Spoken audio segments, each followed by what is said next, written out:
As we've watched Kristi Noem cross the proverbial rainbow bridge out of DHS, we are learning more about how her 28-year-old political director ran ICE's $9 billion budget, including ordering 2,500 ICE emblazoned trucks that ICE agents refuse to drive. They're sitting parked in garages. Meanwhile, the contract for these cars was awarded without competitive bidding to a Republican NASCAR-owning donor. Meanwhile, Pete Hegseth's out there drunk on spending. Guess that's what he's drunk on. He spent $6.9 million on lobster tails in 1 month. We have an active war that we're running out of munitions. Meanwhile, this lobster, it wasn't for the troops. Your money is gone, so let's follow the money. You know Noem, she got fired, and Hegseth, he's a walking HR complaint filed in triplicate. What you may not know is specifically who got paid and how much. And that's what I'm talking about today. Which donors got the no-bid contracts, which loyalists got the jobs they weren't qualified for, and what a multi-billion-dollar federal agency spends their money on when they've got nothing else better to do. So grab a snack, buckle in, just don't grab any lobster tail. That'll run you $6.9 million.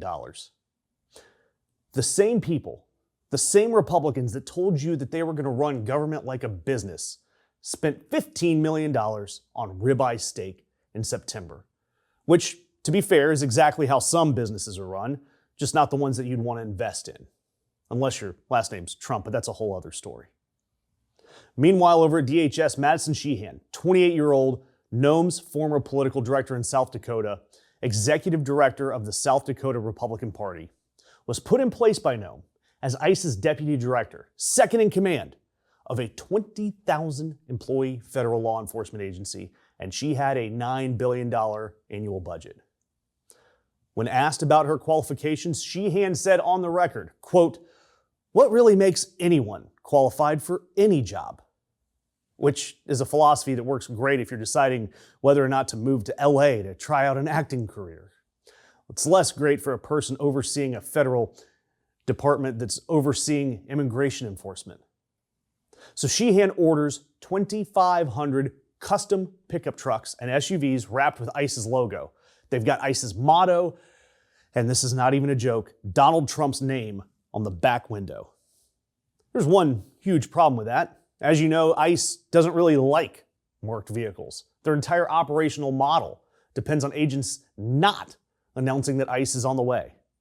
Sources are saying that the fleet is now sitting in parking garages because no one will even drive them. They're that unpopular. One California city redirected 25 of these trucks to a detention center where they remain parked. The vehicles are only usable for, quote, custodial pickups. AKA, you spent millions of dollars on the world's most expensive airport shuttle. In the contract, just the Chevy Tahoe portion, $2.25 million. That went to Rick Hendrick. He owns Hendrick Motorsports, a Republican donor, and he is a NASCAR team owner. There was no competitive bid at all. When an ICE employee suggested a cheaper vendor to Sheehan, she reportedly called him out to her office and yelled at him. The cheaper vendor didn't get the contract. Thankfully, Sheehan left in January to run for Congress in Ohio, ironically on a platform of fiscal responsibility. And meanwhile, these trucks are still parked. And DHS is now trying to figure out how to get rid of all of the branding on all of these trucks and all these SUVs. And as I mentioned earlier, wasteful spending does not stop at DHS. The Defense Department spent $93 billion in September alone. It was the end of the fiscal year. You know, it's use it or lose it time.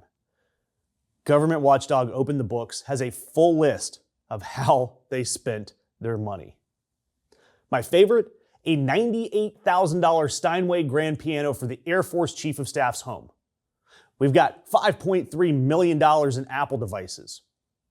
$2 million in Alaskan king crab, $6.9 million for lobster tails in September alone, $15 million in ribeye steak in September, $124,000 in ice cream machines. I'm sure that it would fix at least one of McDonald's.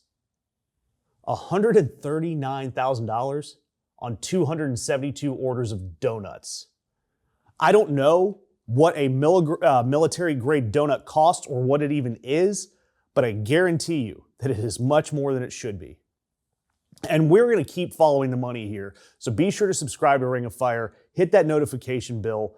We're going to follow the money the whole way through so that you don't have to dig through all these government watchdog filings at midnight. That's what I do. And look, Project 2025's theory of governance is gut career civil servants who know how procurement works and replace them with loyalists. Loyalists who don't know how anything works. That way the money flows to donors and allies while the institution just poof, vanishes. ICE said they needed vehicles for their illegal enforcement and terror campaigns in our communities. What they got were unusable ones. All on a no-bid contract that went to a NASCAR team owner who just happens to be a major donor. The person who blew millions on these trucks and SUVs, law enforcement professionals told her they couldn't use them, and she is now running for Congress on a platform of fiscal responsibility. Meanwhile, the Pentagon is running out of munitions and they're not combat ready for this active war in Iran, and apparently they spent their money on a concert-grade piano and premium seafood and ice cream machines. So while we have no bombs to drop in the illegal war we've started, at least we're going to have government-issued lobster to throw at our enemies if the war expands. Doesn't it seem like our feeds are getting filled with more and more BS right-wing MAGA content? It's no secret that all these top tech bros are in love with the current regime, so it's no surprise that independent left-leaning media is being squashed by the algorithm. If you like our content and content like us, it doesn't take long to click that thumbs up, share, comment, or subscribe. So please help us keep the truth alive.